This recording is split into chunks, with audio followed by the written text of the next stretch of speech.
Muito bem, estamos mais uma vez reunidos aqui para que a gente possa estudar o Livro dos Espíritos, mais um trecho bastante importante. Nós estamos no livro 4, que trata das esperanças e consolações. Como todos nós sabemos, o Livro dos Espíritos é dividido em 4 livros, né, internos, e nós estamos no último agora. E já tratamos, finalizamos na última sessão de estudos, penas e gozos atuais, terrenos, né, como encarnados. E agora a gente vai ter o conhecimento, isso foi no capítulo 1. E agora a gente vai ter penas e gozos futuros, ou seja, o nosso comportamento visando o nosso futuro. Então, nós vamos tratar do nada, a vida futura, a intuição das penas e dos gozos futuros, intervenção de Deus nas penas e recompensas, e a natureza das penas e gozos futuros. Então, vamos lá. Nós iniciamos o item 1, nada, a vida futura. Kardec pergunta para os espíritos, por que o homem tem instintivamente horror ao nada? Aí os espíritos dizem, porque o nada não existe. Então, ao mesmo tempo eles estão dizendo, olha, é uma perda de tempo se preocupar, ter horror, alguma coisa que não existe. E a gente, através do conhecimento do Espiritismo, a gente realmente percebe que não há lugar nenhum, não há vazio, já que nós estamos, assim, com tantas dimensões se entrelaçando, se convivendo, algumas isoladas das outras, umas que têm acesso à outra, enfim, o nada realmente não existe, está tudo preenchido. Então, esse universo que Deus não cessa de criar, de expandir, ele todo está tomado. E aí, na pergunta seguinte, Kardec fala, de onde nasce para o homem o sentimento instintivo da vida futura? Então, de onde que vem isso? Aí os espíritos dizem, já temos dito, antes de encarnar, o espírito conhecia todas essas coisas, e a alma conserva vaga lembrança do que sabe e do que viu no estado espiritual. É interessante isso, né? Porque a gente já existia antes de reencarnar. Então, a gente sabia que estava na condição de espírito. Só que quando a gente reencarna, né, tem uma experiência reencarnatória, ou encarnatória, como queira, nós esquecemos de tudo. E nós vamos entender o porquê disso. E é na questão 393 que Kardec fala, dá uma olhada lá, volta lá. Então, além das respostas dos espíritos, Kardec sugere para que a gente retorne lá para o livro 2º, capítulo 7º, o retorno à vida corporal. Quer dizer, a reencarnação, quando a gente está chegando aqui. E trata justamente do esquecimento do passado, no item 8. E essa pergunta Kardec faz: como o homem pode ser responsável por atos e resgatar faltas de que não se lembra? Isso é uma pergunta recorrente, né? Todo mundo fala, mas de que adianta esquecer? Não era melhor ter lembrado? Não era melhor lembrar das coisas? Kardec segue na pergunta: como pode aproveitar da experiência de vidas de que se esqueceu? Nossa, então a gente se esquece não só de quem era, tudo, mas das experiências que ele teve. Poderia-se imaginar que, se as dificuldades da vida lhe servissem de lição, se recordasse do que as tenha ocasionado. Mas, desde que não se recorda, cada existência para ele é como se fosse a primeira. E eis que, então, está sempre a recomeçar. Olha só, a cada encarnação é um recomeço. Por isso que a gente, às vezes, acha, às vezes não, quando a gente não tem o conhecimento, a gente acha, jura de pé junto, que só tem essa vida. A gente não lembra de nada, né? Então, como conciliar isso com a justiça de Deus? Aí os espíritos falam, olha, em cada nova existência, o homem dispõe de mais inteligência e melhor pode distinguir o bem do mal. E é verdade, né? Que nós progredimos, é uma lei, a lei do progresso. Então, nós estamos progredindo. A cada existência, a nossa inteligência se aprimora, a nossa inteligência aumenta. onde estaria o seu mérito ao se lembrar de todo o passado? Então, não é só isso, mas é um ponto importante. Quando o espírito volta à vida anterior, que retorna para o plano espiritual, quando desencarna, diante dos seus olhos se estende toda a sua vida passada. Claro, vai depender muito do estado do espírito. Então, ele vai aprofundando, ele vai conhecendo mais o passado dele à medida que evolui mais, até mesmo a conviver com as experiências que ele teve. Imagina remorsos. Hoje, a gente pode fazer alguma coisa que se arrependa por anos, por resto da vida, nessa existência. Imagina ele ter conhecimento disso de tantas existências, né?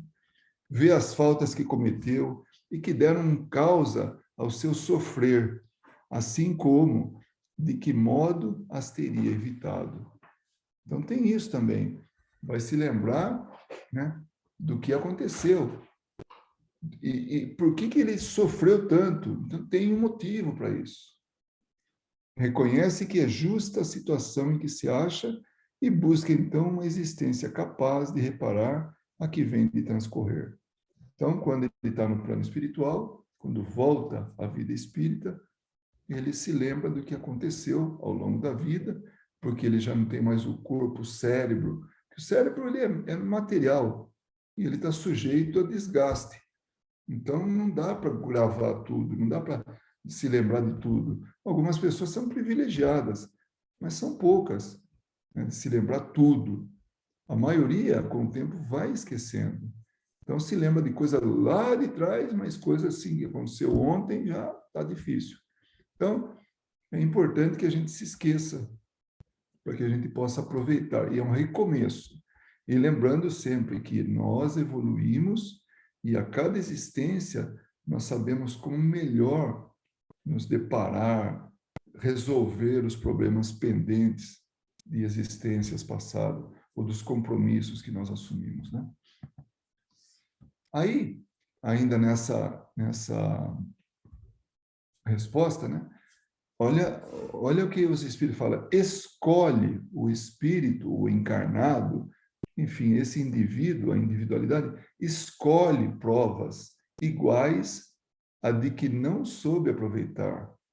Está vendo como a gente tem motivo para sofrer? Sofrer não, passar por dificuldades, porque nós escolhemos as provas. As provas não são impostas. Tem caso de imposição, uma encarnação compulsória, tudo porque o espírito não tem condições de tomar decisões. Então, espíritos superiores a ele tomam a decisão por ele.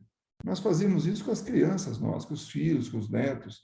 A gente orienta e chega a falar, não faz isso ou não faz aquilo. Nós estamos tomando, né, assim, estamos conduzindo ele, porque se deixar, ele não está ainda preparado. E assim como espíritos também podemos estar nessa situação. Então, não tem nada de assustador, de surpresa, né?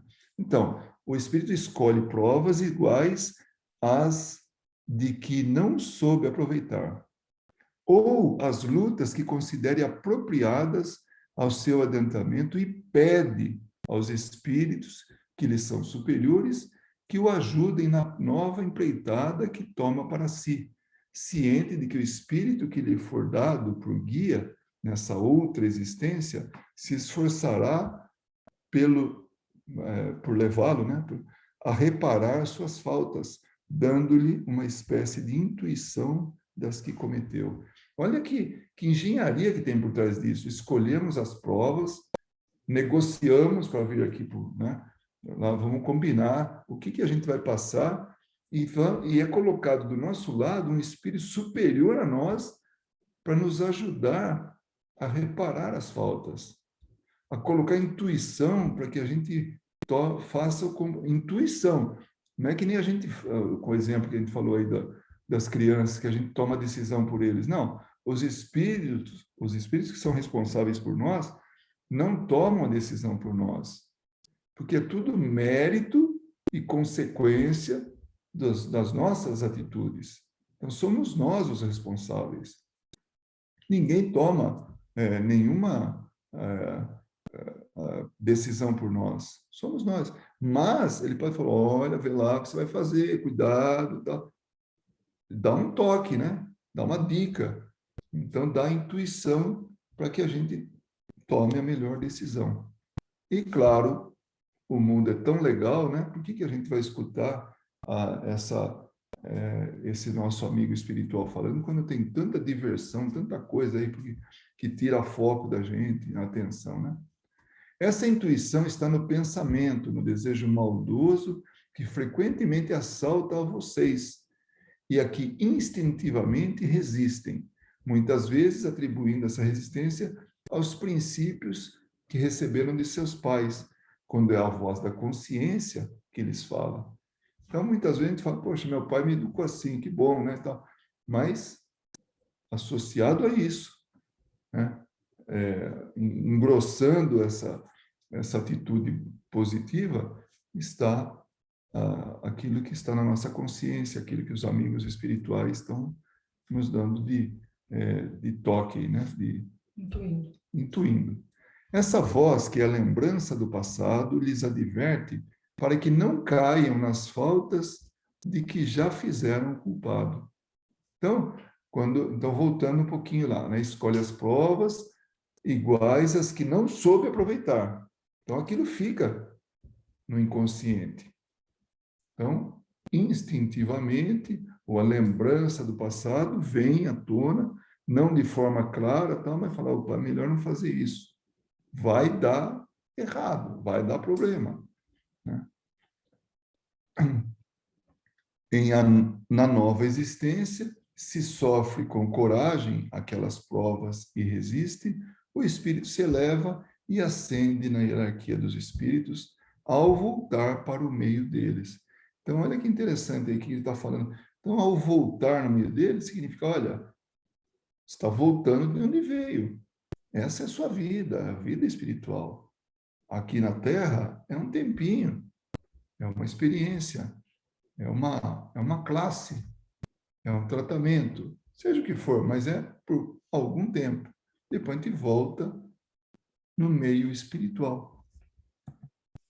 E aí Kardec faz uma observação. É certo que, durante a vida corpórea, não temos lembrança exata do que fomos, do que fizemos em anteriores existências, mas temos a intuição de tudo isso, sendo as nossas tendências instintivas uma reminiscência do passado. Então é forte na gente. Por isso que, morreu, ficou bom. Não fica bom. Ele é exatamente o que era. Volta para o plano espiritual o que ele era na vida. E quando reencarna, ele vem com as tendências, ele vem com as reminiscências, ele vem com os ecos do passado. Porque nós somos indivíduos, não somos assim, uma hora um, uma hora outra, que nem aqui, eu sou um para vocês, e aí vira as costas, vou para outro lugar, e eu sou outro, né? Não, a menos que seja um artista, né, um ator, mas normalmente nós somos a mesma pessoa, seja o espírito encarnado, o espírito desencarnado, o mesmo, as tendências e tudo. A única diferença é que, enquanto a gente está encarnado, estamos embotados aí né, na carne, né? Estamos assim todos limitados. Agora, quando vai para o plano espiritual, não tem nada que seja barreira. Aí a consciência aumenta, a percepção aumenta, as lembranças aumentam. Então, é outra situação. E a nossa consciência, que é o desejo que experimentamos de não reincidir nas faltas já cometidas, nos concita, nos leva à resistência àqueles pendores. Então, aí essas tendências é que vão fazer com que a gente tome a melhor decisão ou não, né? Aí Kardec faz a observação do item 1 que nós estamos tratando, do nada, a vida futura. Esse em azul que a gente viu agora é do anterior, que ele pediu, dá uma olhada lá na questão tal. 393. Na 393. Então, Allan Kardec já nessa questão, nesse item, primeiro, ele fala, Em todos os tempos, o homem se preocupou com seu futuro após a morte. E isso é bastante natural. E é mesmo, né? Nossa, como a gente se preocupa com isso?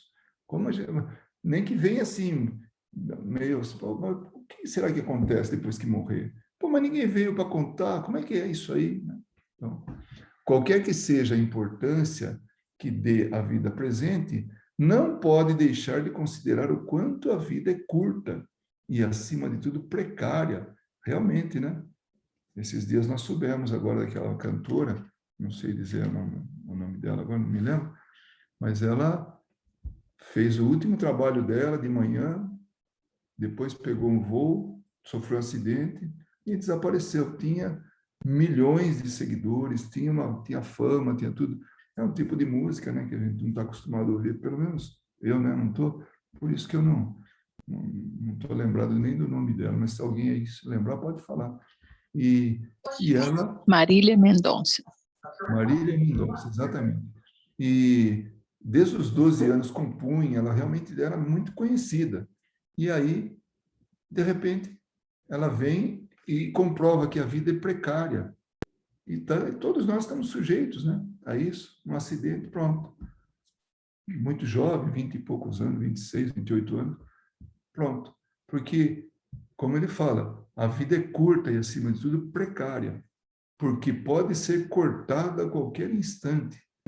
E o homem nunca está seguro do dia de amanhã. O que será dele após o instante fatal? A questão é grave, é séria, porque não se trata de alguns anos, e sim da eternidade. O que vai acontecer depois? O que vai acontecer depois que eu fechar os olhos para esta vida?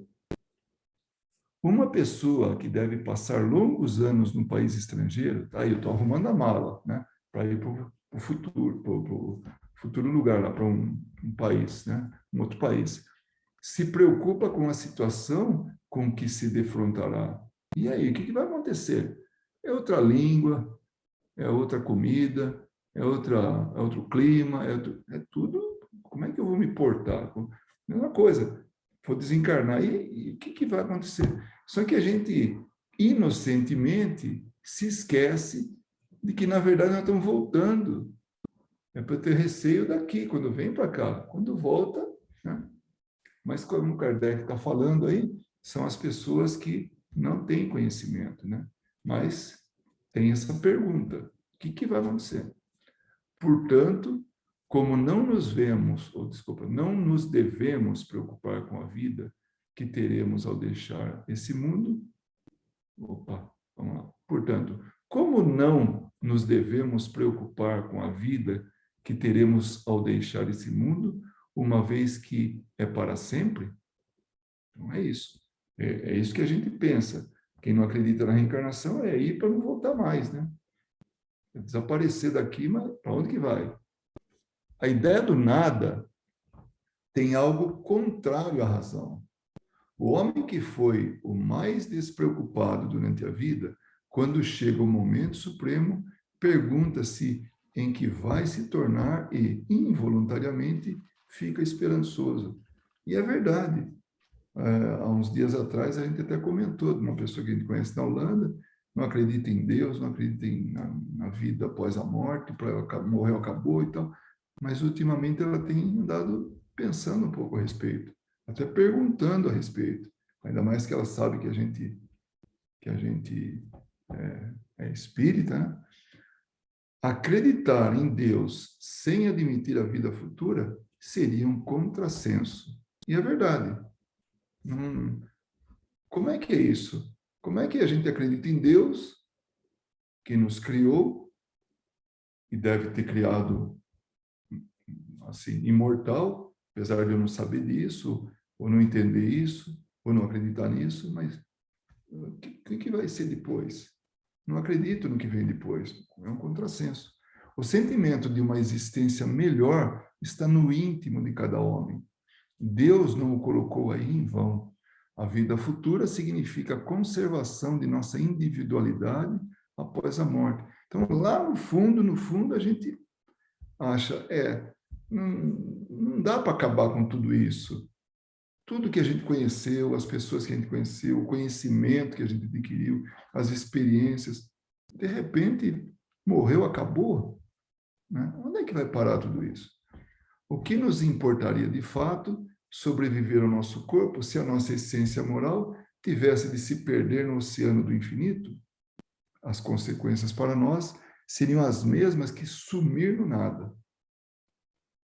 Então, nós, aqui reunidos, né, estamos ouvindo isso, a gente tem já esse conceito muito bem formado, muito bem sedimentado, de que não existe o nada, não se acaba em nada, a gente não some no nada, tem uma sequência, tem uma consequência à vida, tem um segmento, né? Aí agora a gente vai falar da intuição das penas e gozos futuros. Esse é o item segundo.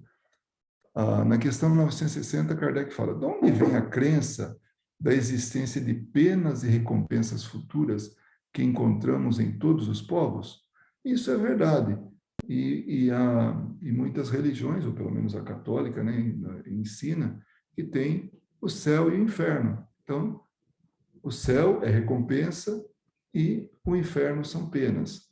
Mas se for traduzir em outros sentimentos, outras teorias, né, dos povos, vai ter sempre isso. Vai ter penas e recompensas. Conforme agiu aqui, conforme a gente se comportou, nós vamos ter no futuro, depois que desencarnar, penas ou recompensas. Ou a gente vai sofrer, ou a gente vai ser recompensado. Aí os espíritos falam: olha, é sempre a mesma coisa, pressentimento da realidade trazido ao homem pelo espírito nele encarnado. Então, o homem é um espírito encarnado. Então, sendo um espírito, ele já existia antes dessa existência. Então, ele traz consigo os pressentimentos. Saibam bem, pois, não é em vão que uma voz interior fala a vocês. Então, nós estamos escutando, está buzinando ali, né? O erro consiste em não prestarem bastante atenção. Se pensassem nisso o bastante, vocês se tornariam melhores. Ou seja, tem uma torcida do bem, querendo que a gente siga o caminho do bem. Então, se a gente estiver ouvindo essa voz que fala, para que a gente tome a melhor decisão, nos orientando, nos dando a ajuda que a gente precisa, né, o esclarecimento, a intuição, enfim. Não tomando a decisão para a gente. Faça isso, faça aquilo. Por isso que não tem muito a ver o que a gente está falando aqui, mas ao mesmo tempo tem, é um lembrete. A gente buscar espírito para saber o que tem que fazer, a gente pode cair num erro muito grande, de ficar na mão de espíritos brincalhões, inconsequentes. Então, a espiritualidade superior, os responsáveis não nos mandam fazer isso ou aquilo. Podem falar de uma maneira geral. Por exemplo, seja bom. Isso é um conselho, né? E não faça isso, invista em tal ação, porque essa vai bombar. Daqui a um tempo vai valorizar tanto que nunca mais vai precisar trabalhar. Isso não é conselho, né? E no conselho é aquele que a gente falou: seja bom, ou seja responsável, é de maneira geral. A questão 961. Qual o sentimento que domina a maioria dos homens no momento da morte? A dúvida, o temor ou a esperança? Então, estamos lá. Estamos assim diante do portal, né, para a gente passar do plano material para o plano espiritual, deixando o corpo de lado.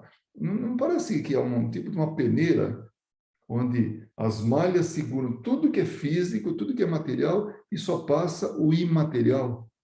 Às vezes eu fico pensando dessa maneira, para que eu possa melhor entender, ou até mesmo explicar melhor, mas também assim, dando até fazendo comparações, né, com o que a gente conhece. Então nós estamos ali, ó, no limiar do desencarne, da morte, né, se alguém prefere falar assim, morte física, né?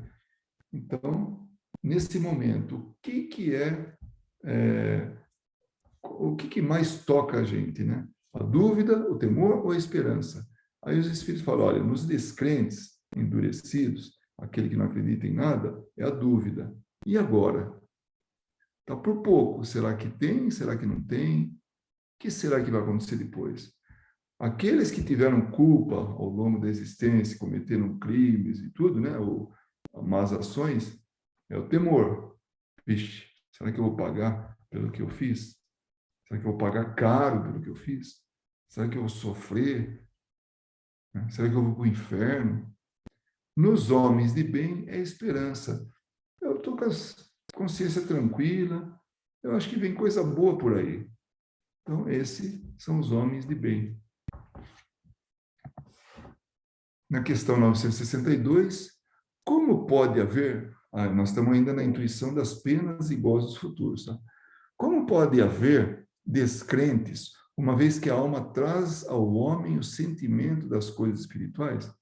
Como é que pode ter gente que é descrente, não acredita em nada, se ele for um espírito e ele reencarnou? Antes ele era um espírito, ele tinha consciência que era um espírito, que não tinha o corpo físico, e que agora ele vai passar depois, quando tiver de novo, né, naquele portal, onde ele passa, que nem a peneira que a gente falou, né, onde passa só o que é imaterial e mergulha na matéria, porque é na Terra, para a gente se manifestar, para que a gente tenha a experiência reencarnatória, nós temos que mergulhar na matéria, temos que nos utilizar da matéria, né?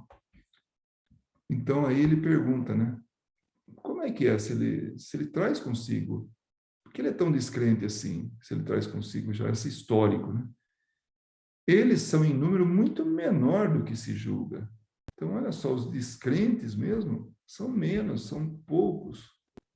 Muitos se fazem de espíritos fortes durante a vida somente por orgulho. Não dá o braço a torcer. Mas no momento da morte, deixam de ser tão fanfarrões. Então, nessa hora né, que vai entrar em contato mesmo com a realidade dessa mudança de um estado para outro, né? Da condição de encarnado para a condição de desencarnado. Então, nessa hora, dá uma balançada, né? Agora, Kardec fala umas coisas aqui que é fantástica. Quando ele fala do que a gente faz agora, é plantar para colher lá na frente. A responsabilidade dos nossos atos é consequência da realidade da vida futura. Então, o que a gente faz agora vai refletir no futuro. É um plantio que a gente está fazendo aqui.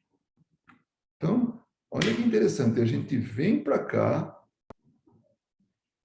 com uma missão individual, um objetivo, né, para que a gente se melhore. E aqui, a atuação nossa, o comportamento nosso vai estar determinando o que nós vamos ter depois na nossa vida espiritual, como espírito. Como é que a gente vai ter essa transformação ou não? Ou uma transformação para melhor, né? Ou uma estagnação, ou acumular débitos. Então, isso é consequência. O futuro é consequência do que nós estamos aplicando aqui. A razão e a justiça nos dizem que na partilha da felicidade, ou seja, quando nós recebermos essa felicidade tão ambicionada, não podem estar confundidos os bons e os maus. Então, não dá para enganar. Não dá para enganar Deus. Não dá para enganar as leis de Deus. Não é possível que Deus queira que uns gozem de bens sem trabalho, que outros só alcancem com esforço e perseverança. Isso pode acontecer na Terra. Eu nasço numa família riquíssima, não preciso trabalhar a vida toda, então eu fico numa boa. Então, vindo para cá, né? Agora, e ao meu lado tem gente que sofre, que trabalha, nunca consegue nada. Então, por que isso aí, né? Então, agora vamos levar para o resultado da encarnação. Não vai dar para enganar, porque estamos subordinados a leis, como a gente vai lembrar daqui a pouco. E essas leis são são muito justas. Então, aqueles que não vão poder, sem trabalho, adquirir ou chegar no degrau que gostariam de chegar sem o esforço mesmo, sem a dedicação, sem a experiência, sem a transformação. A ideia que Deus nos dá de sua justiça e da sua bondade, mediante a sabedoria de suas leis, isso é importante, eu não sublinhei, mas deveria, mediante a sabedoria de suas leis, não nos permite acreditar que o justo e o mal estejam na mesma categoria a seus olhos, nem duvidar de que recebam algum dia uma recompensa, um e outro um castigo, pelo bem ou pelo mal que tenham feito. Por isso é que o sentimento inato que temos da justiça nos dá a intuição das penas e recompensas futuras. Então, nós estamos plantando, e aí? Nós vamos sofrer no futuro? Depende do que eu estou plantando agora. E aí, eu vou evitar tanto sofrimento no futuro? Pode. É a recompensa, se a gente plantar a semente certa, a semente boa. Na questão 963, já estamos no item 3, a intervenção de Deus nas penas e recompensas. Então, digamos, Deus, então, está ali olhando para tudo e fiscalizando e fazendo, né? Você aí, você aquele, você... Imagina, né? O universo é muito grande. Então, o que ele faz? Ele coloca, como nós vamos entender, as leis a que nós estamos subordinados. Então, na questão 963, Kardec pergunta, Deus se ocupa pessoalmente, olha que pergunta, né? Com cada homem, como se fosse, né? Eu, pessoalmente, está associando com uma pessoa, um homem, né? Ele se ocupa pessoalmente, está preocupado pessoalmente com um, com aquele outro, com aquele, né? Ele não é muito grande e nós muito pequeninos para que cada indivíduo, em particular, tenha alguma importância a seus olhos? Será que nós somos tantos e somos aqui tão pequenininhos? Será que Deus está assim preocupado com tudo, com cada um de nós? Aí os Espíritos falam, Deus se ocupa com todos os seres que criou, por mais pequeninos que sejam. Para a sua bondade, nada é sem valor. Deus é amor. Então, ele está preocupado realmente com cada um de nós. Não do ponto de vista da preocupação em si, mas a manifestação da preocupação dele através das leis que ele faz e da misericórdia dele para com toda a criação. Aí, na questão 964, Kardec, mas será necessário que Deus preste atenção em cada um dos nossos atos para nos recompensar ou punir? Esses atos, na sua maioria, não são insignificantes para ele? Percebe como ele fala assim? E aí, Deus olha um por um, prestar atenção. É necessário que Deus faça isso? Aí os Espíritos falam com muita propriedade, e é isso que a gente sempre está procurando lembrar. A gente tem a linguagem bastante poética, ou assim, meio lúdica, né? Ele fala, não, Deus protege a cada um, Deus ajuda, Deus cuida, Deus, né? Na verdade, essa é a resposta. Deus tem suas leis que regem todas as ações de vocês. Se violarem, a culpa é de vocês. Então, não precisa ter um vigilante do lado de cada um. Tem as leis que são os vigilantes e associam com o quê? Com a nossa consciência. E à medida que a gente vai se desenvolvendo, nós seremos os melhores e maiores vigilantes para nós mesmos. Porque a gente vai saber cada vez mais que se a gente violar essas leis que nos regem, a culpa é nossa. Somos nós que vamos ter que responder por isso. Então não dá para cuidar, não dá para culpar o prefeito, o bispo, quem mais? O chefe, o presidente. Não, somos nós. Cada atitude nossa, cada ação, cada comportamento, ele tem uma consequência. Por quê? Porque ele está sendo regido pelas leis de Deus. Então, Deus não está ocupado em ficar olhando ali, aquele lá e aquele. Então, isso é visão antropomórfica de Deus. Achar que Deus é gente. E não é. Ele é o Criador. Não vão perguntar quem é Deus, por que é Deus assim. Não. Os Espíritos já falaram para a gente, né? Deram na primeira resposta lá, né? Causa primária de todas as coisas. Inteligência suprema do universo. Não tem nenhuma inteligência superior a dele. Né? Não tem ninguém que veio, ou nada que veio antes dele. Senão seria esse que veio antes dele, seria Deus. Né?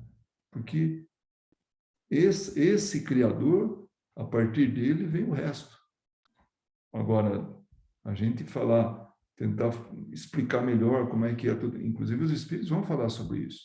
Mas vamos lá. Inegavelmente, quando um homem comete um excesso qualquer, Deus não profere um julgamento contra ele, dizendo-lhe, por exemplo, tá vendo? Você foi guloso, agora eu vou te punir. Não precisa. Ele traçou um limite. As enfermidades e muitas vezes a morte são a consequência dos excessos. Então, é uma regra, é uma lei. Violamos essa lei, vamos ser punidos. Mas quem que está punindo a gente? A nossa incúria, né? Aquilo que a gente fez. Eis aí a punição, é o resultado da infração da lei. Assim em tudo. Não é bonito isso? Que resposta que esses espíritos dão, né? Como eles nos trazem assim para a realidade da consequência do que nós fazemos. Aí Allan Kardec, né, ainda nesse item 3, faz uma observação. Para a gente ficar bem realmente consciente, para a gente não ter dúvidas, né? Todas as nossas ações estão submetidas às leis de Deus. Todas subordinadas às leis de Deus.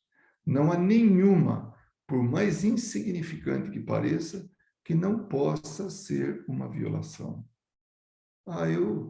Eu só tirei 1 centavo lá, mas tão pequenininho, foi uma violação. Ao sofrermos as consequências dessa violação, não devemos nos queixar senão de nós mesmos, que então nos fazemos os próprios autores de nossa felicidade ou infelicidade futura. De novo, está lembrando, puxa, ele quer que eu me sinta mal realmente, né? Me lembrando de que eu faço coisa aqui que não devia fazer. Não, ele está alertando para um comportamento que nem venha nos prejudicar. Hoje, a gente até se sente bem fazendo uma violaçãozinha aqui, outra ali, tal, um furar de fila, qualquer coisa assim. Né? Mas a gente no íntimo sabe, porque tem uma lei, né, que a gente está violando. Essa verdade torna-se clara pelo seguinte exemplo. Olha que exemplo bonito que Kardec faz, né, para a gente realmente entender. Um pai dá a seu filho educação e instrução, ou seja, os meios de saber se conduzir. Ele não está dando peixe, está ensinando a pescar. Né? Dá ele também um campo para cultivar e diz, olha, meu filho, eis a regra a seguir e todos os instrumentos necessários para tornar esse campo, essa terra fértil e te assegurar a existência. Está vendo? Ó, eu te dei instrução, orientação, as ferramentas e a terra. Que pai legal, hein? Agora vem, né?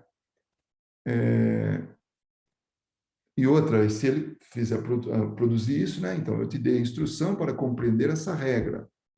Se você seguir essa regra, o teu campo produzirá muito e te proporcionará o repouso para os teus dias de velhice.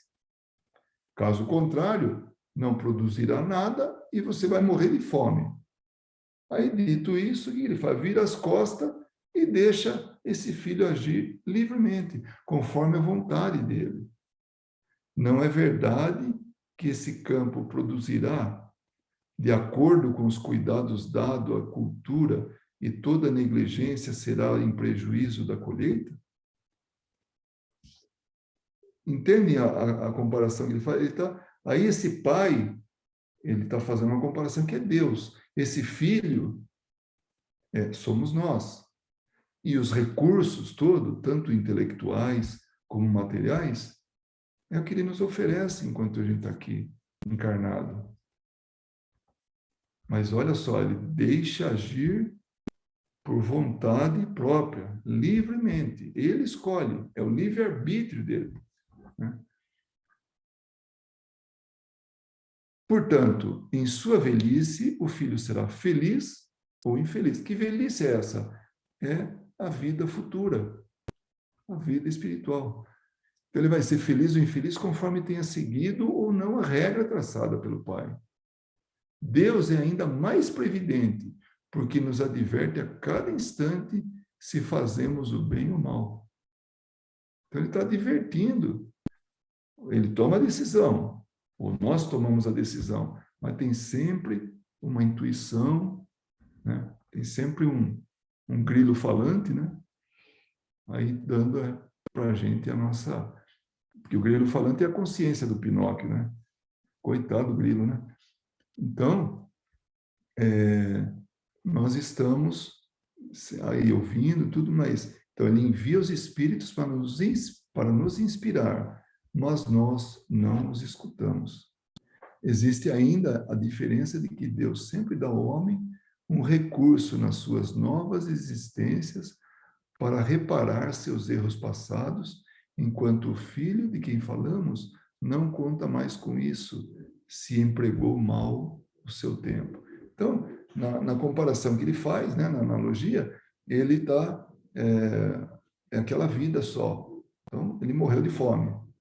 Mas quando se trata de espíritos que somos e filhos de Deus, então ele está sempre dando nova oportunidade, sempre dando nova oportunidade. E assim para sempre. Desde que ele criou-nos, mas tudo tem que ser de acordo com o resultado que fazemos.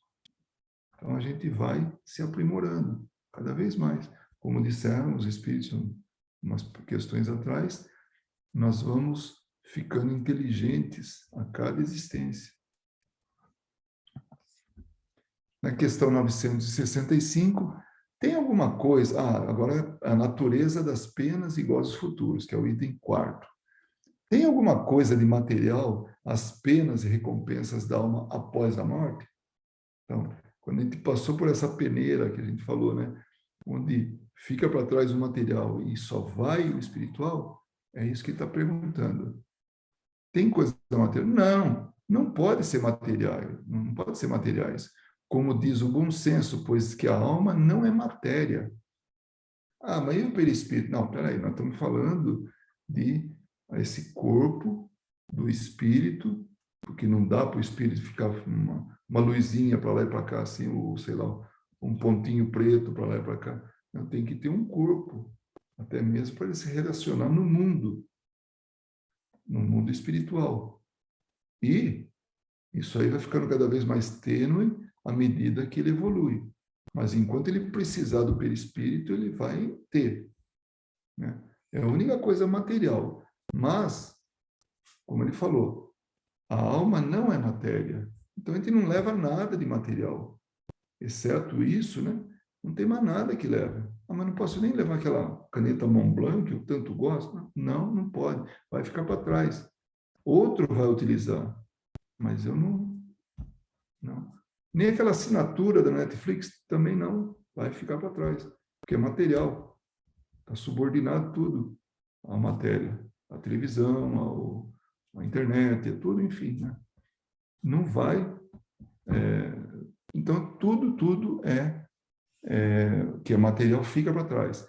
Essas penas e essas recompensas nada tem de carnal.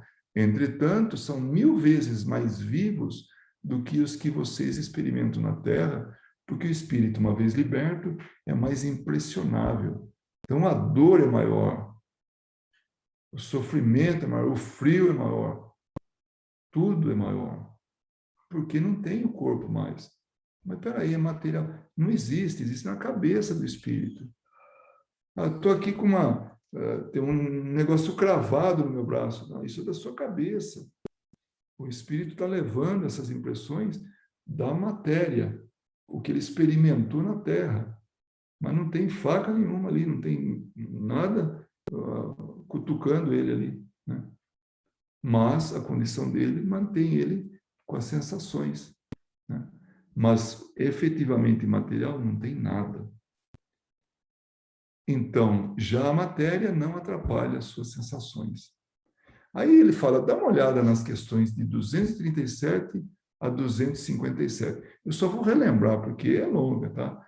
Então, é no livro segundo, quando trata da vida espírita, né? A vida, lá é o espírito no plano espiritual, não encarnado. Então, é o ensaio teórico sobre a sensação dos espíritos. Olha as perguntas que Kardec faz. E como nós já soubemos, como a gente já estudou, a gente já sabe a resposta. Uma vez de volta ao mundo dos espíritos, a alma conserva as percepções que tinha quando na Terra. Então, ele leva todas as percepções e tudo, o conhecimento. Aí, na 238, as percepções e os conhecimentos dos espíritos são ilimitados. Numa palavra, eles sabem tudo. E aí a gente vai lembrar que não. O espírito, quando ele desencarna, ele leva consigo o que ele foi aqui. Não muda nada. Não fica assim, morreu, fica bom. Não fica bom, ele fica igual, né? E a questão 239. Os espíritos conhecem o princípio das coisas? Depende do espírito. Quanto que ele evoluiu. 240. Os espíritos compreendem o tempo como nós? Depende. Tudo depende da condição dele. Alguns estão escravizados há séculos, a um pensamento, a uma ideia fixa, né? 241. Os espíritos fazem ideia do presente de forma mais precisa e exata do que nós? A gente vai ver lá também que tem a percepção dele. 242. Como é que os espíritos têm conhecimento do passado? Esse conhecimento lhes é ilimitado? Então, nós vamos ver também, depende. Como é que esse passado vai interferir na vida presente dele? E vai até a 257. Quem quiser voltar, o Livro dos Espíritos não é para ler uma vez só, é para estudar, para sempre tirar dúvida, vai lá, folheia, vai ter coisa lá que a gente vai entender melhor do que quando estudou a primeira vez, quando leu a primeira vez. Agora a gente volta no capítulo 4, né, do Penas e Gozos Futuros, a natureza, né, das penas e gozos futuros. Questão 966. Por que o homem, às vezes, faz uma ideia tão grosseira e absurda das penas e gozos da vida futura? Tem cada invenção por aí, né? Ao longo do tempo, né? Da humanidade. Quanta coisa foi inventada, quanta coisa absurda, né? Aí os espíritos falam, olha, inteligência que ainda não se desenvolveu bastante. Nossa, que vergonha, né? Nós não somos ainda, como humanidade, não detemos o conhecimento racional, lógico. Aí ele faz uma comparação. A criança compreende as coisas do adulto. Isso, ao demais, depende também do que lhe foi ensinado. Aí é que há necessidade de uma reforma. Então, muita coisa a gente traz do passado nosso, da humanidade, da tradição, da cultura, de tudo, porque foi ensinado para a gente. É como a criança vai entender de acordo com o que aprendeu. A linguagem humana ainda fala nisso. A linguagem humana é muitíssimo incompleta para exprimir o que está fora de vocês. E é verdade. Vou dar um exemplo. Olha só. Existia numa época onde havia só o sim e o não. Imagina, era pobreza de linguagem, né? Só existia um ou não existia. Então, aí, de repente, alguém, por algum motivo, enfiou no meio delas a palavra talvez. Imagina o que não foi a revolução que causou. Não é nem sim, nem não. Mas pode ser. Mas pode ser o quê? Pode ser sim, pode ser não. Hoje a gente usa de uma forma tão natural que mostra que a gente evoluiu daquele sim ou não, incluiu talvez, Foi uma evolução. É um exemplo quase que bobo, né? Mas imaginem a gente viver numa época onde não existiu, talvez. Olha que coisa interessante. Então, hoje a nossa linguagem humana ainda é incompleta e não consegue explicar tudo, exprimir tudo que está fora do nosso dia a dia, do nosso conhecimento, dentro de nós. O que está fora, a gente não consegue explicar. Então, teve-se, então, que recorrer a comparações e tomaram como realidade as imagens e figuras que serviram para essas comparações. Que nem a gente chegar e falar, não, Deus é um velhinho barbudo, né, barbas brancas, tal, porque ele viveu muito, mais que todo mundo, então é velhinho. Então, a gente faz comparação com a gente. E quando a gente vive muito, a gente fica de cabelo branco. Quem tem cabelo, é claro, né? Então, fica muda com o tempo. Então, fica comparando coisas.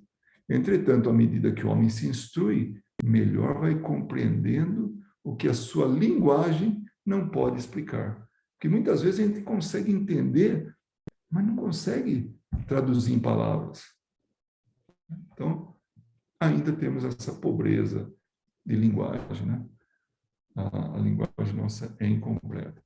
Então, por isso que as penas e gozos futuros, da vida futura, a gente não sabe. Então, tem que comparar. Ah, não, tem que ter um inferno. Não, tem que ter um céu. Não, tem que... o que deve ser bom? Ah, não fazer nada. Então, essa ociosidade aí deve ser bom. E talvez a gente, quando desencarne, quando morra, vai estar sem fazer nada, né? Já que aqui, não fazer nada é legal. A questão 967, essa é bonita também, né? Como é a felicidade dos bons espíritos? Então, Kardec fez uma pergunta muito boa, né? Já que eu vou ser um bom espírito, já que eu vou ser um espírito puro, como é que vai ser isso lá na frente? Aí os espíritos falam, olha, é conhecer todas as coisas. Imagina, conhecimento. É não sentir ódio, não ter ciúme, não ter inveja, não ter ambição, e nem qualquer das paixões que ocasionam a desgraça dos homens. Olha o mundo que a gente está. Vira e mexe pipoca uma guerra, vira e mexe pipoca uma pandemia, vira e mexe há um desequilíbrio grande, muito rico, outro muito pobre. Então, olha aqui, nós estamos longe de ser bons espíritos, porque a gente tem ódio ainda, tem ciúme, tem inveja, tem ambição, que está recheado esse mundo disso. O amor que os une, que une os... Olha só, a felicidade. Tá? Então, o amor que os une é a fonte de suprema felicidade para eles. Estão juntos por amor. Não experimentam as necessidades. Não tem por que sofrer, não tem por que... Não tem fome, não tem sede, não tem frio, não tem calor. Não tem, é isso que nós, ainda como espíritos, temos. Muitas vezes levamos para o plano espiritual o que sentimos aqui na Terra. Não temos os sofrimentos, nem as angústias da vida material. Nossa, será que meu dinheiro vai dar até o final do mês? Espírito puro não precisa disso. Isso é condição nossa. Nossa, será que eu vou ganhar na loteria? Espírito puro não pensa nisso. São felizes pelo bem que fazem. Isso causa felicidade para eles. Opa, peraí. Então, já começa a pincelar aí que eles não ficam sem fazer nada. Ficam fazendo bem. Contudo, a felicidade dos espíritos é proporcional à elevação de cada um. Quanto mais elevado, mais feliz. É certo que somente os espíritos puros desfrutam da felicidade suprema, mas nem todos os outros são infelizes. Então, pouco ou muito, são felizes. Entre os maus e os perfeitos, imagina assim, numa ponta os maus e na outra ponta os perfeitos. Há uma infinidade de graus em que os prazeres são relativos ao estado moral. Então, entre o espírito mais inferior, que a gente tem conhecimento, que está aí, se presume que a gente tem conhecimento, mas vamos supor, né? Entre o espírito mais imperfeito, e digamos que a gente conhece um espírito muito perfeito. Então, entre esses dois pontos, entre essas duas extremidades, tem de tudo. E cada um é feliz, né, de acordo com o nível evolutivo. Uns ainda precisam, o nível moral, né? Uns ainda precisam de prazeres para tentar ter a sua felicidade. Uma felicidade mal interpretada, né? E o prazer acaba, as paixões acabam, a felicidade, quando alcançada, não acaba mais. Os que já estão bastante adiantados, compreendem a aventura, a felicidade dos que os precederam e almejam alcançá-la. Então, é uma referência. Eu quero ficar igual, eu quero ser feliz. Mas essa aspiração lhes constitui uma causa de conexão, não de ciúme, não de inveja branca, como a gente fala, né? Não, é uma conexão. Poxa, eu quero ser igual. Eu quero... Jesus deu a dica. Falei, vocês podem fazer o que eu faço e muito mais. E outra, vocês vão conquistar o reino de Deus, o reino dos céus. Aonde? Internamente, dentro aqui, né, da gente, nós, indivíduos. Sabe que depende deles consegui-la. E para conseguirem, trabalham. Oh, pronto. Espírito elevado trabalha. Porém, com a calma da consciência tranquila e se consideram felizes por não terem que sofrer aquilo que os maus sofrem. Porque já passou essa fase. Já foi para outro estágio, né? E essa é a penúltima de hoje, né? 968. Entre as condições da felicidade dos bons espíritos, da felicidade dos bons espíritos, foi citada a ausência das necessidades materiais. Mas a satisfação dessas necessidades não representa para o homem uma fonte de prazeres? Sim, mas um prazer selvagem. Quando não podem satisfazer a essas necessidades, passam, né, por uma tortura. E realmente, nossa, vem aquela sensação de impotência, de dor, de não conseguir aquilo que quer. Então, fonte de prazeres. E, finalmente, 969, finalmente no dia de hoje, né, na noite de hoje, que se deve entender quando é dito que os espíritos puros se acham reunidos nos braços de Deus e ocupados em lhes cantar louvores. Alguém inventou isso, pensou nisso, aí Kardec vai e pergunta, e aí? O que é estar nos braços de Deus? Aí os espíritos falam, olha, é uma alegoria indicativa da inteligência que eles têm das perfeições de Deus, porque o veem e compreendem, mas que, como muitas outras, não se deve tomar ao pé da letra. Então, é uma forma poética, lúdica, é uma alegoria. Está nos braços de Deus, porque tá, é a felicidade suprema estar nos braços de Deus. De novo, como se fosse um pai, aquele da história lá do campo, né, e das instruções, e está ali, compartilhando dessa felicidade. Desde o grão de areia, tudo na natureza canta, isto é, porque a ele cantar louvores, né, como Kardec falou lá, tudo canta, isto é, proclama o poder, a sabedoria e a bondade de Deus. É o louvor a Deus. Todavia, não creiam que os espíritos bem-aventurados estejam em contemplação por toda a eternidade. Aí que ele fala, não estão lá, fica só olhando para as estrelas, contemplando tudo. Não, está trabalhando e muito, né? Seria uma bem-aventurança estúpida e monótona. A gente mesmo, quando fica muito tempo sem ter o que fazer, a gente começa a procurar coisa, né?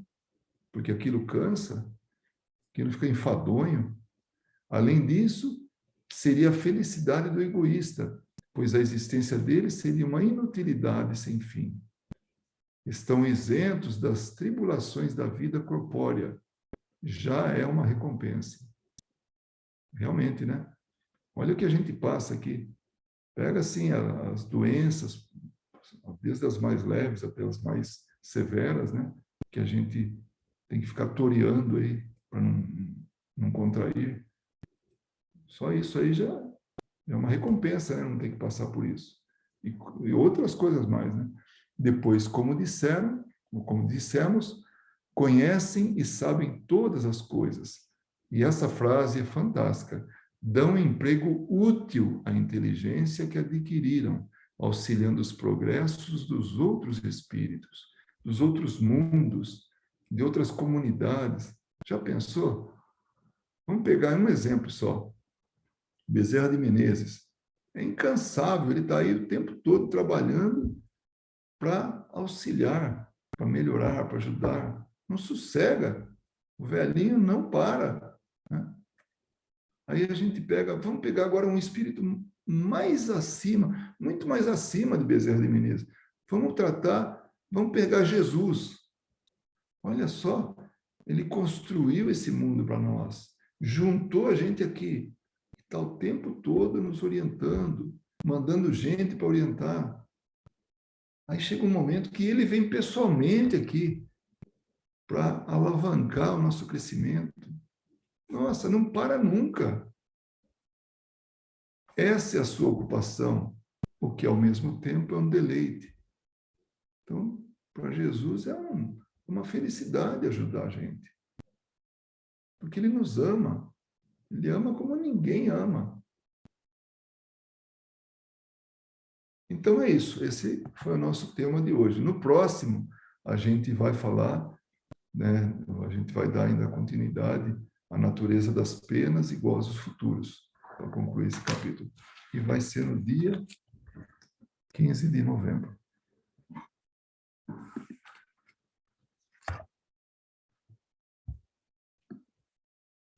E aí?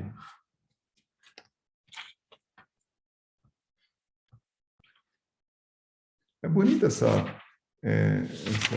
analogia, né, de a gente plantar o nosso futuro, né? Plantar a colheita futura. Eu gosto disso.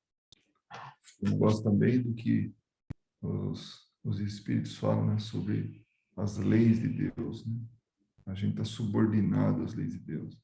Então cai por terra o Deus pessoal que gosta mais de um do que do outro. Se tem uma guerra, conforme aquele que reza melhor, então vai abençoar os guerreiros, né? Melhor do que mais de um lado do que do outro.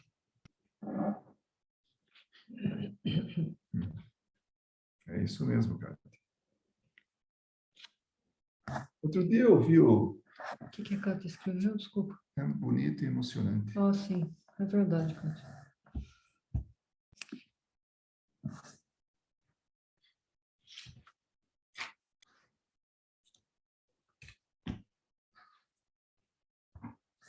É tão emocionante que todo mundo fica quietinho, né?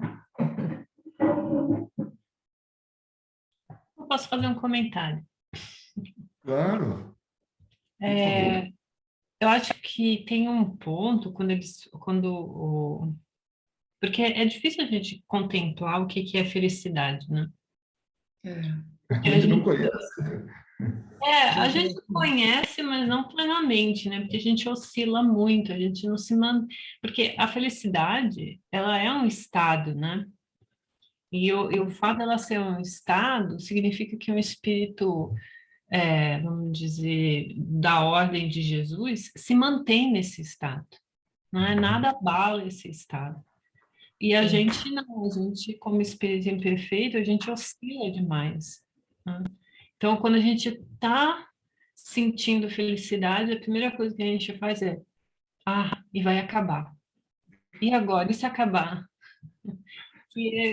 Porque assim que a gente sente felicidade, o medo se instala, porque a gente não quer perder aquele pequeno estado, né? Só que é um estado, a partir do momento que você já se preocupa com ele, você já perdeu, né? Então, eu acho que a maturidade espiritual, ela vem muito disso, né? Da gente conseguir manter essa vibração num determinado nível, que a gente se mantém feliz apesar das dificuldades, né? Então, não é que um espírito superior ou um espírito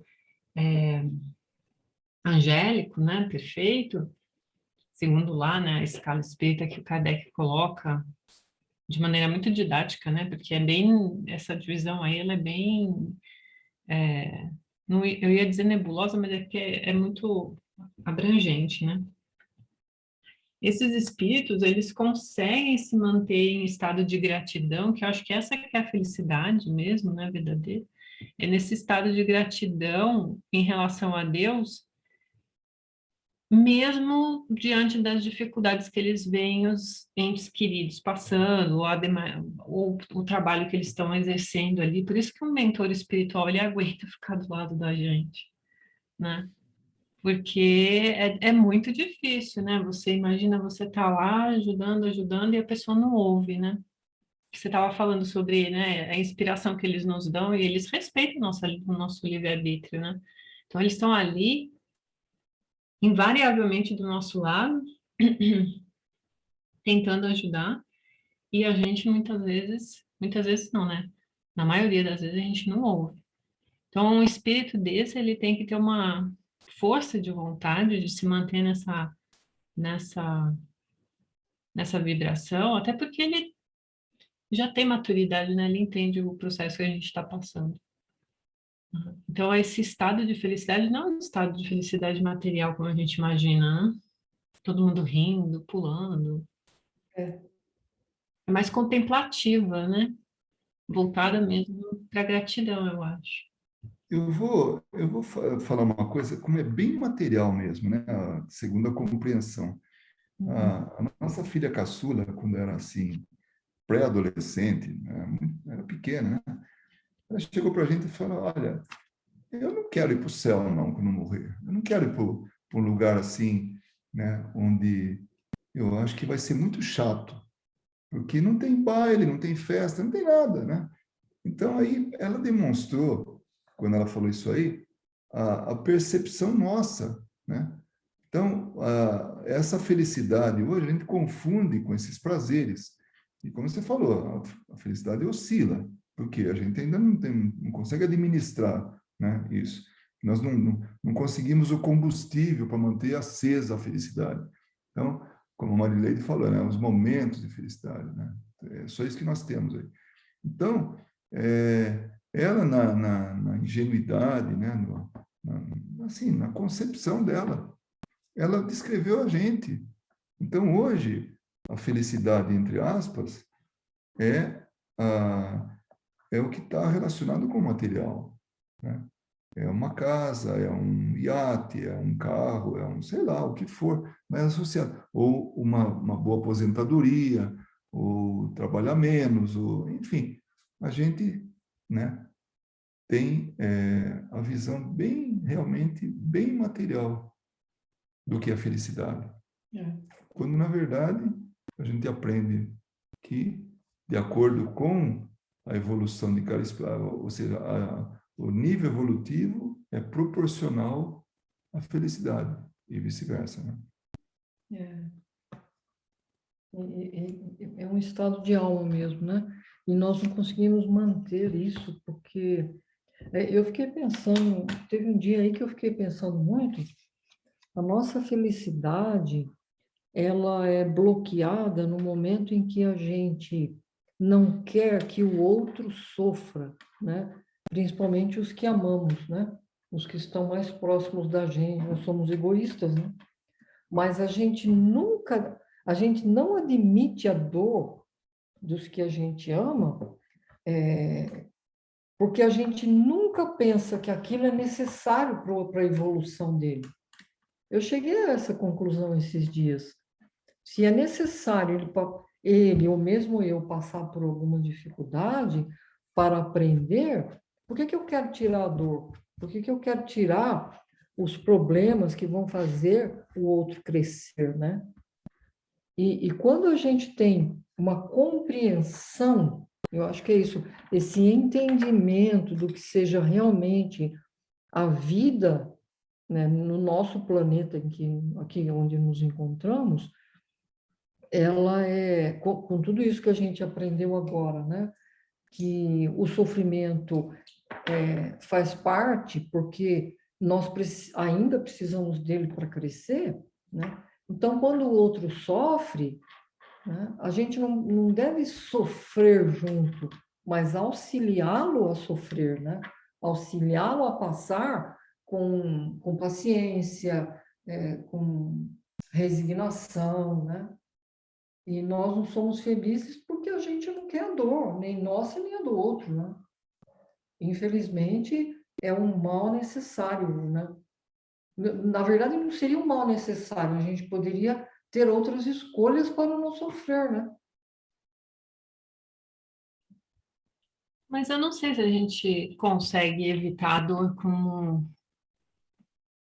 completamente, porque ela é inerente do aprendizado. É inerente, exatamente. Você falou É. muito bem, é inerente à nossa condição, né, Ana Paula? Não, Então, eu acho isso, que é a condição mesmo do aprendizado, porque você pega qualquer tipo de coisa que você tenha que aprender, das coisas É, mais simples possíveis, vamos pegar uma coisa super simples, né? é, Escovar os dentes. É uma coisa tão simples, mas que quando você vai ensinar para uma criança, nossa, tem criança que chora e não quer, e é só é, escovar os dentes, né? Mas é que tudo tem que ter um movimento de dentro para fora. E quando a gente faz esse movimento, a gente desprende energia e daí a gente não gosta, porque a gente quer ficar tudo quietinho, né? Então, a gente só quer desprender energia quando a gente sente a recompensa do egoísmo e do orgulho. é, Então, o que acaba a, que é inevitável mesmo. o que a Kátia colocou é interessante, porque é, eu sempre associo isso que ela colocou, né? Essa facilidade, né, para tomar a decisão certa. Aí eu me lembro do livre-arbítrio. O livre-arbítrio, ele é necessário até um ponto da nossa existência.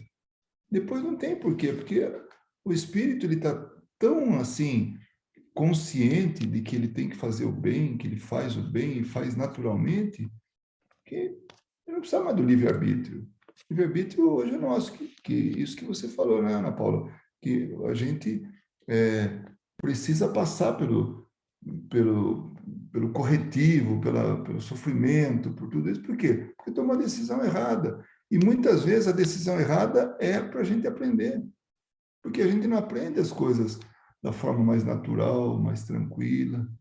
Para grandes arrependimentos, tem que ter grandes erros, né? Realmente Eu estava lendo aqui o que a Kátia colocou, eu até entendo, Kátia, mas assim, eu lembro sempre daquela questão que é muito debatida também, né? Quando Jesus pega e pede, né? Pai, eu não sei falar nunca as palavras direito, mas assim, tira o cálice, alguma coisa assim, né? Que quando ele está ali na véspera de ser preso, né? Momentos antes da prisão. E é um momento muito debatido, ainda que as pessoas debatem, mas a leitura maior, a predominante desse momento, não é que Jesus não queria sofrer, mas que ele estava antevendo o nosso sofrimento, né? E naquele momento, ele precisou elevar o pensamento dele a Deus para ganhar forças para o momento que não, né? Não era uma coisa muito simples, né? Então, não é que não é que talvez eu tenha me expressado mal, não é que eles tenham que ter um esforço, mas existe essa necessidade de estar em constante vibração junto a Deus, porque é uma tarefa árdua. E tem outra coisa também, a gente não, eu, pelo menos na minha leitura, né?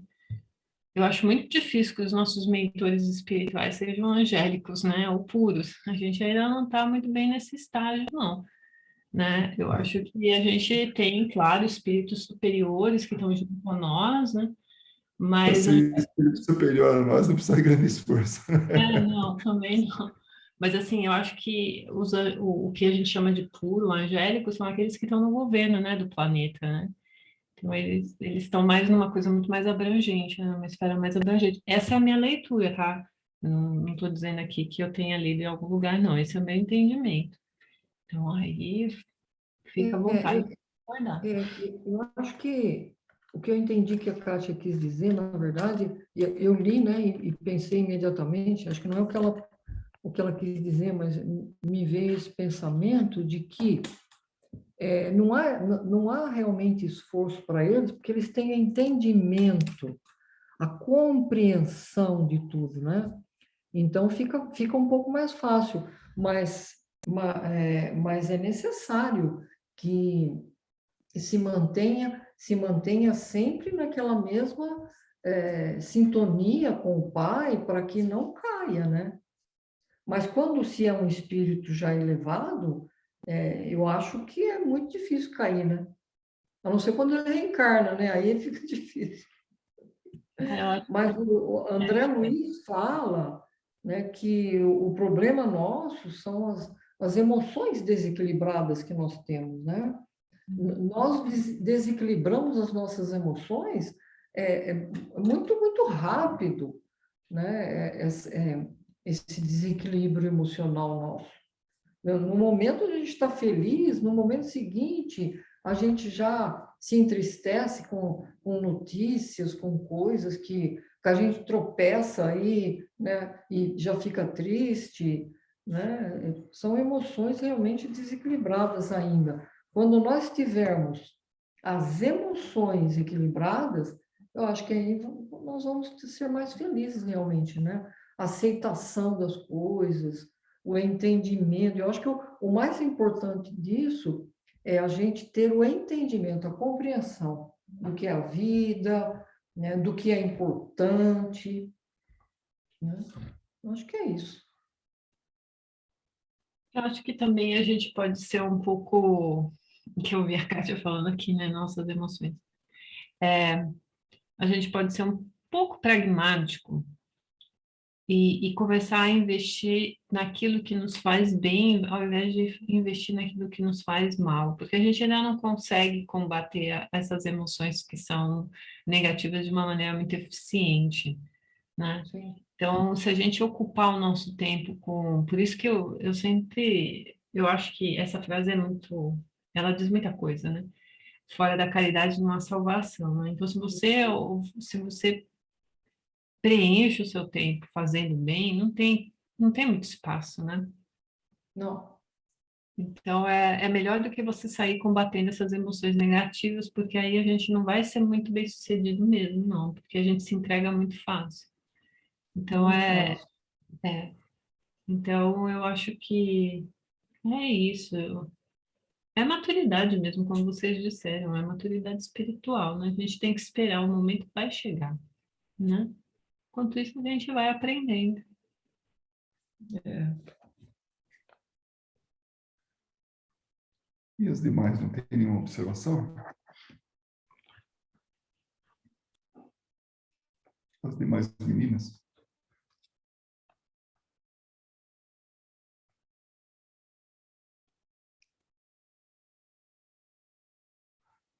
Muito bem. Deixa eu só falar que a Kátia tem razão. Hoje Júpiter estava brilhante.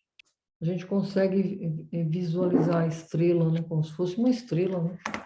Aqui em Las Vegas é muito bonito. Júpiter e Vênus também, né? Estava muito brilhante, muito bonito hoje. Tanto que eu até chamei minha neta para ver.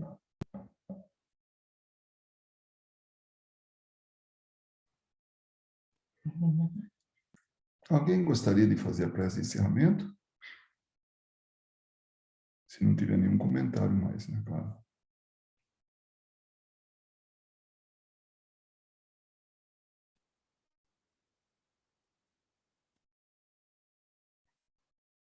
Então, já que o silêncio se instalou, você faz? Vou fazer então. Já que o silêncio se instalou, eu faço. Você já fez o começo, né? Ok. Então vamos nos preparando, procurando sentir Jesus conosco.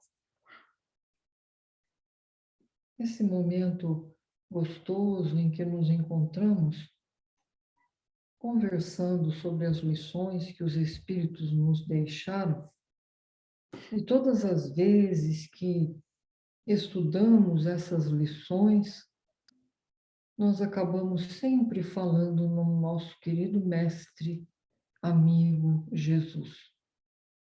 E a ele vamos voltar os nossos pensamentos em agradecimento por esta hora tão gostosa, tão rica, tão feliz que passamos juntos, fazendo algo muito bom para a nossa alma. Que ele nos fortaleça, que Jesus, nosso amado Mestre, possa nos proteger e nos amparar dia a dia, porque nós queremos caminhar com ele. Embora seja muito difícil ainda, Senhor Jesus, porque muitas vezes nós encontramos caminhos diferentes e queremos ver o que se encontra nesses caminhos. E depois, para retornar é tão difícil, mestre. Não nos deixe cair nas tentações. Ampara-nos no esforço, na vontade que temos de te entender melhor e pôr em prática os teus ensinamentos. Hoje queremos ir um pouco além e falar com o nosso Pai amado, que nos deu a oportunidade da vida, que nos deu a oportunidade de um espírito tão superior construir uma casa tão linda para nós.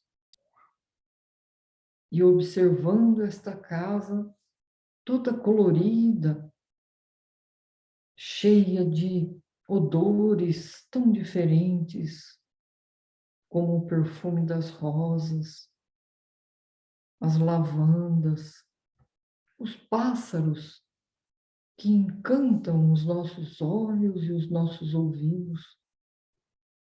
Quanta beleza encontramos neste mundo, criado pelo nosso querido Mestre.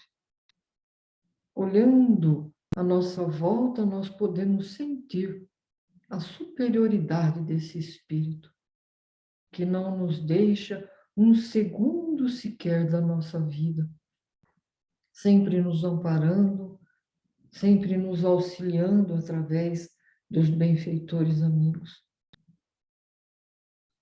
Nesta noite, querido Mestre, nós te agradecemos profundamente e a Deus, nosso Pai, por ter nos dado a vida. Lembramos também de pessoas que não conseguem sentir ainda o perfume das flores, o canto dos pássaros, a beleza da vida, e te pedimos por elas. Te pedimos por aquelas que estão doentes, te pedimos por aqueles que passam fome e que estão em conflito em meio a guerras. Todas essas pessoas, Senhor, em cada canto do nosso mundo, que o seu amor possa chegar. Que possamos ter uma noite onde possamos dar continuidade ao estudo que aqui iniciamos, para continuarmos, Senhor, sentindo esse prazer imenso de estarmos juntos e continuarmos a sentir a paz e a alegria que as lições nos trouxeram. Que a sua paz perdure em nossos corações, até que possamos estar juntos novamente, sentindo essas emoções que tanto nos faz bem. Que assim seja. Que assim seja. Um beijo. Uma boa noite para vocês. Gostoso ver Beijo, vocês. gente. Tchau,